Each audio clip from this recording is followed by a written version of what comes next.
Sophie, I want to describe a specific learner, and I want you to tell me if you recognize this person. Okay, go. This person writes professional emails every day to senior colleagues, to clients, and the emails are good, polished, articulate, sometimes even elegant. Their boss reads them and thinks this person has excellent English. Mm-hmm. Same person walks into a meeting or picks up a video call or just tries to order a coffee in the office cafeteria, and suddenly they sound like a B1 student. They stutter, they lose words, they say 20 times, their voice shakes. I know this person. I know hundreds of these people. They write me messages that are beautifully constructed. Then we get on a call and they barely speak. And the painful part is they think something is wrong with them. They look at colleagues whose written English is worse, but whose spoken English is much better, and they cannot understand it. And almost no one explains what's actually happening until today. Welcome to Side by Side English Podcasts. I'm Mark. I'm Sophie. Today is for the B2 or C1 learner who feels proud of their written English and embarrassed by their spoken English. The professional who writes beautiful Slack messages but freezes in meetings. And the message of today is this: you are not broken. You have a very specific, very common, and very fixable imbalance. Stay with us. We have the real reason writing is so much easier than speaking, the 4 hidden gaps that create the imbalance, the bridge protocol to start closing it this week, a role play showing the same person in both modes, and a word tour with 6 powerful B2 to C1 words. Quick comment question before we begin. On a scale of 1 to 10, rate your written English. And on the same scale, rate your spoken English. Drop both numbers. We want to see how big the gap really is. Okay, let's open this up. So Sophie, why is writing in English so much easier than speaking? Logically, they should be the same skill. Same language, same words, same grammar. They share materials, but they're completely different activities. The brain treats them like 2 different sports. Walk us through it. Okay, when you write, you have time. You can pause, you can think, you can rewrite. You can sit there for 10 minutes choosing between 2 words. Nobody is watching. The cost of a mistake is almost 0 because mistakes can be edited out before anyone sees them. And speaking is the complete opposite. Complete opposite. You're in front of someone, the clock is running, you have maybe 1 second to find the word. You cannot pause, you cannot edit, you cannot rewrite. Every mistake happens in front of a live audience. 2 completely different conditions, even though the materials are the same. And the brain treats deployment as a separate skill from knowledge. Knowing words is one thing, deploying them at speed, under pressure, in front of another human is something completely different. And here's the part most learners miss. They've been training one of these sports for years almost without noticing, and neglecting the other one also almost without noticing. Most B2 and C1 learners write in English far more than they speak it. They write emails, messages, posts, comments, reports every day. They might only speak English in occasional meetings or with 1 or 2 colleagues. Over 5 years, that learner might have written tens of thousands of English sentences and spoken maybe a few thousand. The writing brain has had 10 times more reps than the speaking brain. So the writing brain is in shape, the speaking brain is out of shape. Same library of vocabulary, one brain is fit, the other isn't. And that imbalance is exactly what you feel when you experience the gap. The problem is not lack of knowledge, it is lack of training. And once you see this, something shifts. You stop thinking I'm bad at English and start thinking my speaking brain is undertrained, which is a completely different problem with a completely different solution. Let's break down the 4 specific gaps because each one needs its own fix. Gap 1. Speed. Speed. When you write, you have unlimited time per word. When you speak, you have about half a second. Speed is its own trainable skill, completely separate from vocabulary or grammar. You can know 10,000 words and still not retrieve them fast enough. Gap 2. No editing. Writing rewards perfectionism. Speaking punishes it. Many advanced learners have trained themselves to write beautifully, and that same perfectionist instinct, when it appears in speaking, breaks their fluency. They freeze trying to construct the perfect sentence when speaking requires them to just produce something and keep moving. Gap 3. Embodiment. Speaking is a physical act. It involves your mouth, your tongue, your breath. A learner who has only written English their whole life has never physically practiced it. Their mouth doesn't know the shapes, their vocal cords don't know the rhythms. Even when the brain knows what to say, the mouth stumbles on the way out. Gap 4. Social pressure. The presence of another human being, eye contact, judgment, the need to keep things moving, none of this exists in writing. And social pressure activates stress hormones that physically slow down word retrieval. Same brain, two completely different performance states. 4 GOPs: speed, no editing, embodiment, and social pressure. Every single one of them is something writing doesn't have and speaking absolutely does. And this is why a learner can be high B2 in writing and low B1 in speaking, with the same vocabulary, the same grammar, the same person. Once you see this clearly, you stop comparing apples to oranges. You stop expecting speaking to match writing without targeted training. They're different sports, and you train them differently. Which brings us to the bridge protocol, the system that targets each of the 4 gaps. 4 practices. Each one fixes one gap. Let's go through them. Practice 1, speed talking. 5 minutes a day, pick a topic, anything, your morning, your job, a movie you saw. Talk about it out loud in English as fast as you can without losing meaning. No pausing, no restarting, no editing, just speed.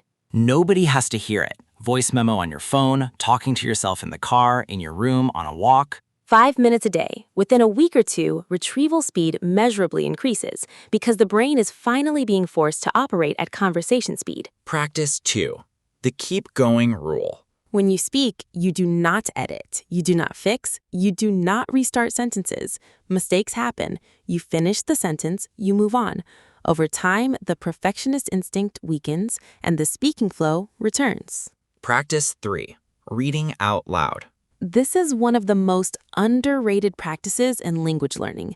Take any English text, a news article, a book, a blog post, and read it out loud. 5 or 10 minutes a day, with energy, with expression, not mumbling under your breath. Because your mouth needs reps, like a muscle. Reading silently doesn't train the mouth. Reading aloud does, and the results compound.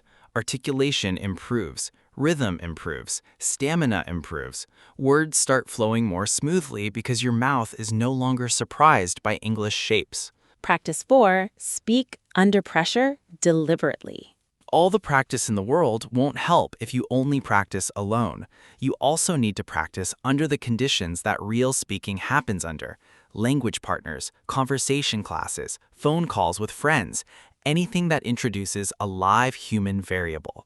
And the goal is not to wait until you feel ready.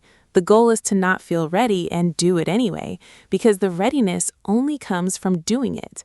20 minutes of speaking under pressure produces more growth than 2 hours of practicing alone. 4 practices: speed talking, keep going rule, reading out loud, pressured speaking.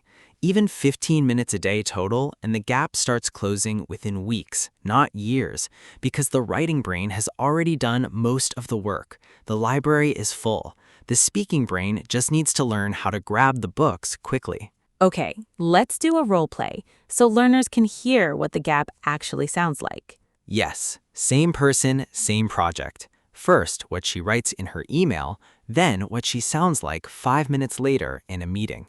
Set the scene. Maria is a professional, B2 level. She needs to give a project update to her colleague, James. First, the email she writes. Hi, James. Just a quick update on the redesign project. We've made solid progress on the front end this week. The team finalized the new component library on Tuesday, which puts us roughly 2 days ahead of the original timeline. On the back end, we hit a small snag with the API integration, but Tom and I have a workaround mapped out. I'll flag it properly in our Friday review. Overall, I think we're still on track for the November launch, though I want to keep an eye on the data migration piece. Thanks, Maria. Excellent email. Confident, professional, specific. Anyone reading this would think Maria has fantastic English. Now imagine the same Maria, 5 minutes later in a meeting. Her boss says, Maria, give us a quick verbal update on the redesign. Yeah, so the project is going, good, mostly. The team, we finished the component thing on Tuesday, which is, ahead of schedule. The back end, it's a little, it's a small problem with the API, but Tom and I are working on it. And I think in general, we will be okay for November, but maybe I want to look at the data migration. Yeah, that's it. And just listen to the difference. Same person, same information, but the speaking version sounds like she dropped a full level. The you know, the reaching for simpler words, the lost confidence. And the killer detail is the loss of specificity. 2 days ahead of timeline became ahead of schedule. Component library became component thing. Mapped out a workaround became working on it. Because under speaking pressure, the brain reaches for generic words. Specific words take longer to retrieve, so the speaking brain downgrades, even though the writing brain knows all the better words.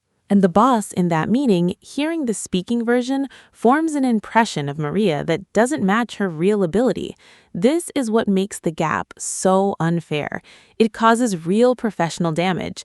People who are excellent in writing get overlooked in meetings, get assumed to be less capable than they actually are. And it has nothing to do with their actual skill. It is purely a training imbalance. And once Maria starts the bridge protocol, the speaking version starts catching up to the writing version, slowly at first, then faster. Within a few months, they sound much closer and eventually almost the same person. Word tour? Word tour. First word, to deploy. To deploy something means to use it, put it into action, make it work in a real situation. Knowing a word is one thing. Being able to deploy it under pressure is another. For example, the gap between writing and speaking comes down to this. Your writing brain can deploy your vocabulary fluently, but your speaking brain has not yet learned to deploy the same vocabulary at speed. Repeat, deploy. Deploy. Next, retrieval. Retrieval is the act of finding something in your memory and bringing it forward. Word retrieval is what your speaking brain has to do in fractions of a second every time you open your mouth. For example, the reason speaking feels slower than writing is that your retrieval speed has not been trained to match the pace that real conversation requires. Repeat, retrieval. Retrieval. Next, articulation. Articulation means both the physical clarity of how you pronounce sounds and the ability to express ideas clearly. Both improve specifically with speaking practice, not writing practice. For example, reading out loud is one of the simplest and most effective ways to improve English articulation because it physically trains your mouth to produce English shapes. Repeat, articulation. Articulation. Next, to freeze. To freeze means to suddenly stop, unable to move or speak, usually because of pressure or surprise. Learners experience this freezing constantly during the writing-speaking gap. For example, many advanced learners freeze the moment they have to speak in front of a group, even though they could write the same ideas effortlessly. Repeat, freeze. Freeze. Next, imbalance. An imbalance is a state where two things that should be roughly equal are not, and the writing-speaking gap is fundamentally an imbalance between two skills that should be at similar levels but aren't. For example, the writing-speaking imbalance is one of the most common patterns in professional B2 and C1 learners, and it is completely correctable with the right practice. Repeat, imbalance. Imbalance. And finally, composure. Composure is calmness and self-control under pressure. It is one of the most respected qualities in professional life, and it is exactly what learners lose during the moments where the gap shows up. For example, the bridge protocol is not just about training your speaking brain. It is about building enough confidence that you can maintain composure even when speaking feels hard. Repeat, composure. Composure. 6 words today: deploy, retrieval, articulation, freeze, imbalance, and composure. Every one of them is a word you'll hear in modern professional English. And each one captures something specific about the mechanics of skilled communication. Sophie, one final takeaway for everyone watching. That the gap between your writing and your speaking is not a sign that something is wrong with you. It is a sign that you have been training one skill far more than the other for years. The vocabulary is the same, the grammar is the same, the intelligence is the same, the brain is the same. Only the conditions of deployment are different. And the work to fix it is not abstract. It is targeted. Speed, imperfection, mouth training, pressured speaking. 15 minutes a day for a few months. The version of you who currently struggles in meetings, who freezes on phone calls, who downgrades to simpler words under pressure, that version is not your ceiling. That is just an undertrained brain in a specific mode. And the version of you who already writes beautifully is the real you. The speaking you can rise to meet that level. Small challenge before we go. For the next 7 days, try just one piece of the protocol. Speed talking, 5 minutes a day. Pick a topic. Talk about it out loud as fast as you can without editing. No restarting, just speed. Then come back and drop a comment. Did your retrieval feel faster? Did anything start to flow more easily?